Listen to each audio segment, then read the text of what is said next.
बिहारचा रणसंग्राम आपण पाहतोय आणि यातले सर्व अपडेट्स आपण झी24 तासवर पाहतोय। आणि आता अशी एक महत्त्वाची बातमी समोर आलेली आहे। बिहार निवडणुकीमध्ये जेडीयू आणि भाजपची जादू आपल्याला पाहायला मिळते।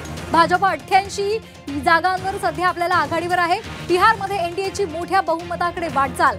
एनडीए 196 आणि महागठबंधन हे केवळ आपल्याला 40 जागांवर पाहायला मिळते। भाजप 88 आणि जेडीयूची 78 जागांवर आघाडी पाहायला मिळते।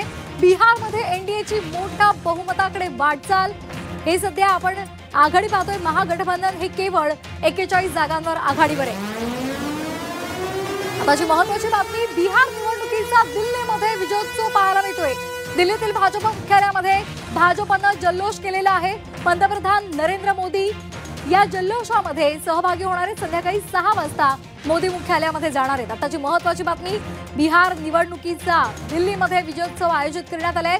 भाजपच्या दिल्लीमधल्या मुख्यालयामध्ये हा जल्लोष केला जाणार आहे आणि या जल्लोषामध्ये पंतप्रधान नरेंद्र मोदी सुद्धा सहभागी होणार आहेत। संध्याकाळी 6 वाजता पंतप्रधान नरेंद्र मोदी या कार्यक्रमामध्ये, या विजयोत्सवामध्ये सहभागी होणार आहेत आणि पुन्हा एकदा आपला विजय साजरा करणार आहेत। तर आपण पाहतोय महागठबंधनला यावेळेला तपशील अपयश आलेलं आपल्याला दिसतंय। केवळ 40 जागांवर ते आघाडीवर आहेत, तर एनडीए मात्र 197 जागांवर आघाडीवर आहे।